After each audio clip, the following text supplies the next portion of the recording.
My name's Gareth and welcome to Fat Pigeon Reviews. Today we're taking a look at the Arcam SA10, the budget friendly amplifier of the range.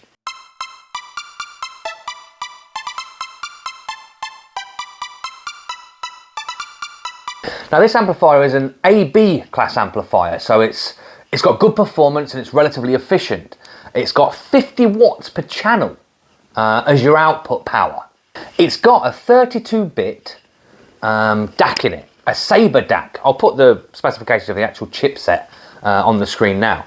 But yes, it's got a Sabre DAC in it. I'm a fan of the Sabre DACs. I do like the sound that comes out of a Sabre DAC. This has 5 analog inputs: a CD, PVR, STB, a moving magnet phono stage, and a preamp. It also has 3 digital inputs, 2 coaxial and 1 optical toslink. The optical toslink is classed as the SAT, and the other 2 coaxials, digital coaxials, are BD and AV.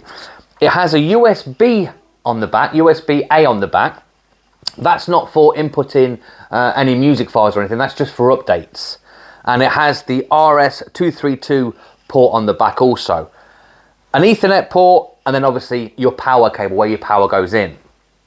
It has 4 binding posts with a nice brass finish on them.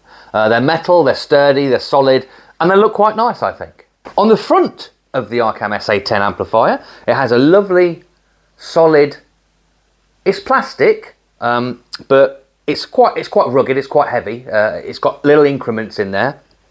It has a 3.5mm jack for your headphones and a 3.5mm jacks for aux to plug an auxiliary line 1 in. The buttons on the front here are mute, aux, phono, STR, PVR, CD, BD, AV, and your SAT. And it's got a big, rugged on-off switch. Yeah.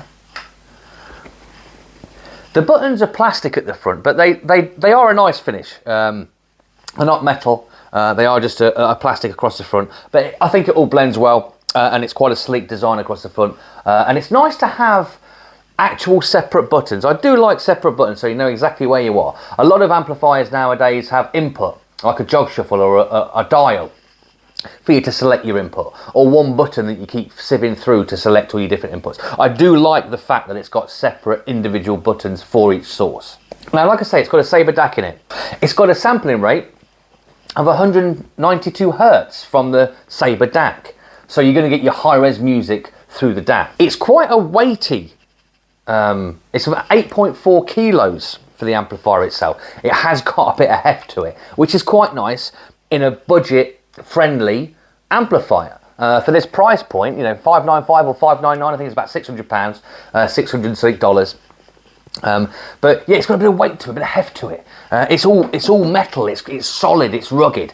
You can tell it's been very well made. Now, I'm a fan of Arcam, I always have been. My dad had Arcam years ago, 20 years ago maybe, early 2000s. So I was brought up on Arcam stuff. He had the Alpha range, the Arcam 8 Alpha amplifier, and the Arcam 8 Alpha power amp to go with it.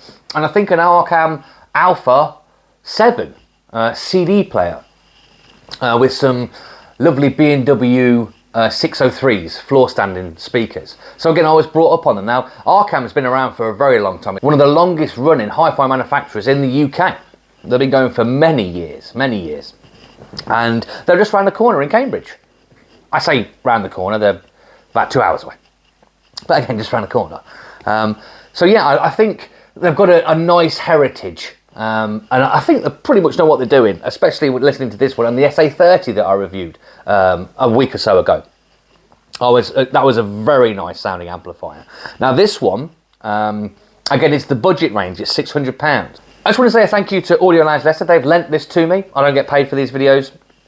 I just get their name out there on YouTube and they give me content for the channel. So thank you to those.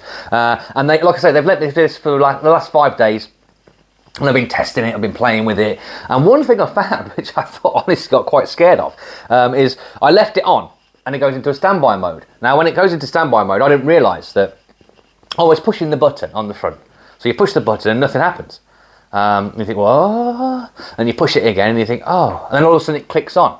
Now it turns out, after a little bit of research, that when it goes into the standby mode, you just have to move the volume control and it fires it all back up again. That's worth knowing. You haven't broke it if it goes into standby mode, thank God. It's just a new feature for this Arcam range. So the sound quality, like I say, I am a fan of the Sabre DACs, and I've ran my CD player through it, I've ran my mini disc player through it. The mid-range is smooth and full. The high-end detail is very precise. It's very clean, very crisp, and I do like my crispy highs. And it's sort of with the mid-range, it adds a little bit of colour, not much, just adds a little something compared to the other amps I've tried.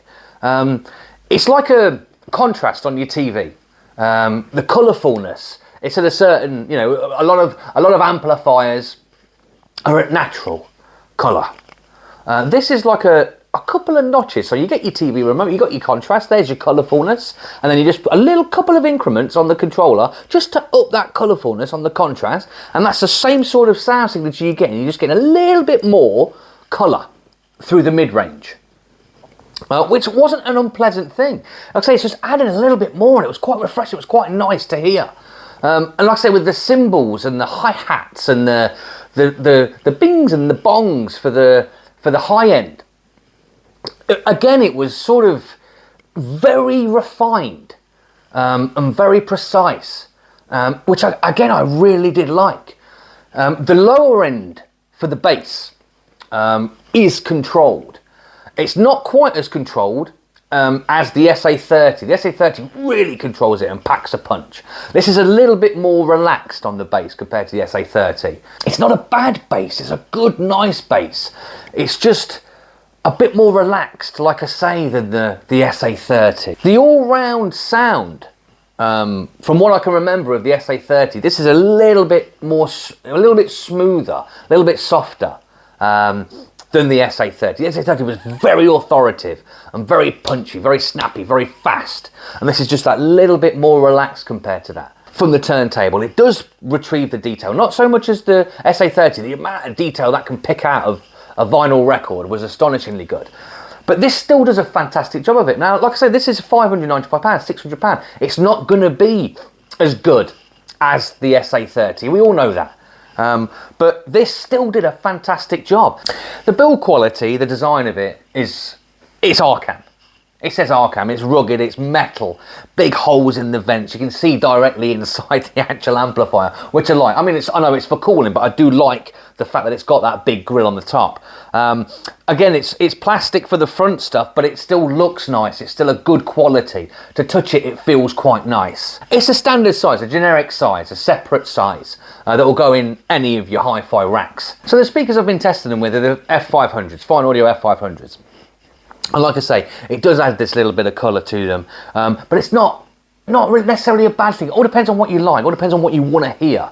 And I was pleasantly surprised with this extra bit of colourfulness. I'm not a big fan of it. I mean, the LS50s I thought were a little bit colourful. Just the original ones, I've not heard the metas, but the original LS50s for me added a bit too much colour. I think it sounded a little bit fake, like they were adding something, like they were upscaling, video to 1080p type stuff. They were just adding stuff that wasn't necessarily there with the LS50s. But with this amplifier, it just adds a little scope, just a little touch of colour. It was quite nice, quite refreshing with the extra colorization on the speakers, on the F500s. Which, it's not for everybody, colourfulness. Like I say, with the LS50s, not a fan. This just adds a subtle amount of colour. It does the right amount, not too much. And I quite liked it. But like I say, the mid-range female vocals were full-bodied and smooth around the edges, and you got what you want. I heard what I wanted to hear from. I use a lot of London Grammar tracks, and I know her voice so well now. I've heard it 1,000 times, certain tracks 1,000 times, and this does. It produces her voice as it should, in front of you. Now I didn't get, I mean this could be my room setup, it could be my room treatment, could be anything else, but I didn't quite get a real big soundstage from it. Now it adds a little bit, a tiny bit of height added to the speakers, but not a massive amount of soundstage.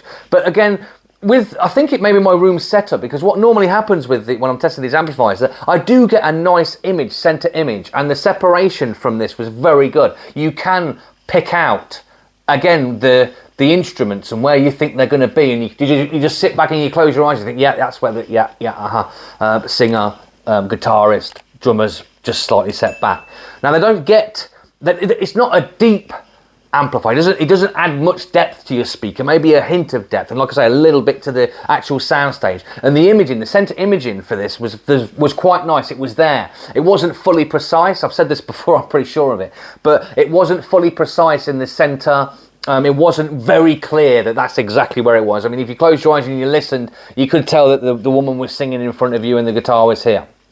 So imaging was fairly good on this, pretty good. I mean, for the price point, for £595 or £600, it's a very good starter amplifier. If you're just getting into the sort of higher end stuff, you know, you've gone from your £50 little tube amps and things like that, or your knob sounds, what I've just done a review on recently with the affordable audio series I'm doing.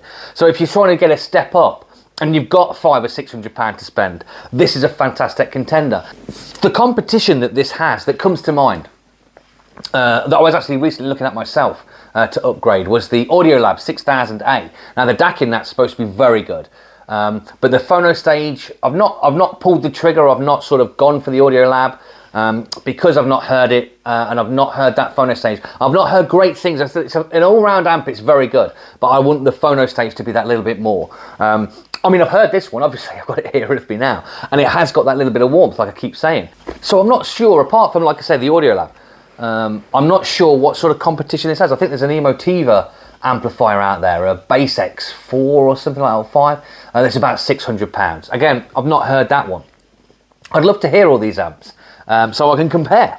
But yeah, as for now, this, as a standalone amplifier, integrated amplifier, for £600, is good. It is very good.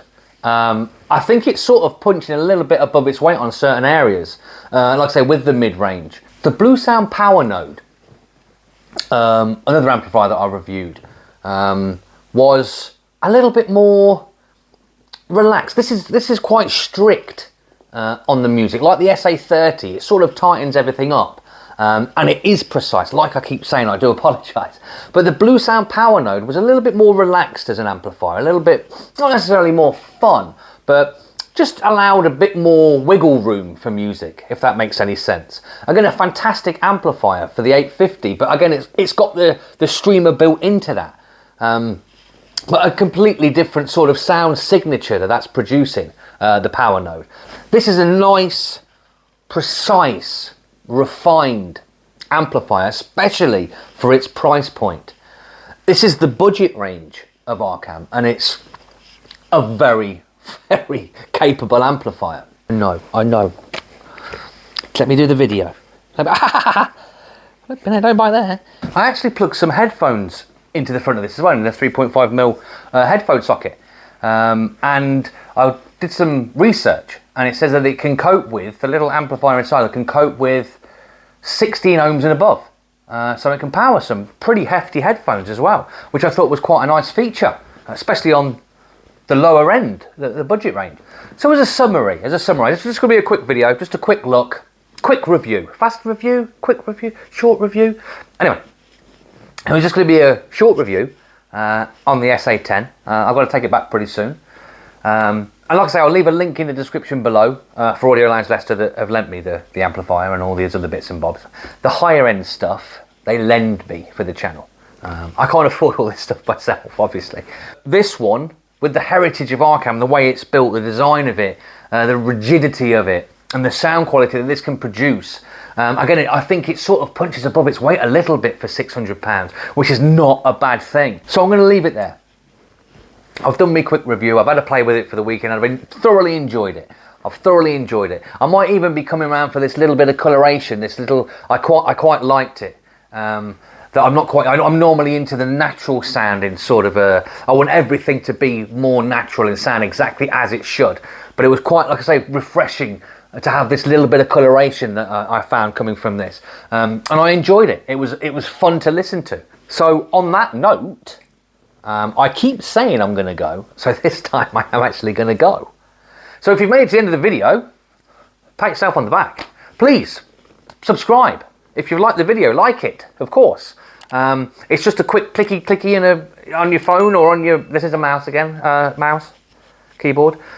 Just click, bing, subscribe. Then you get to see all the wonders of Fat Pigeon in his living room, testing speakers and amplifiers. I mean, what could be better than that? So hopefully, again, I'm going to put my fingers crossed. Hopefully, I'll see you in the next one.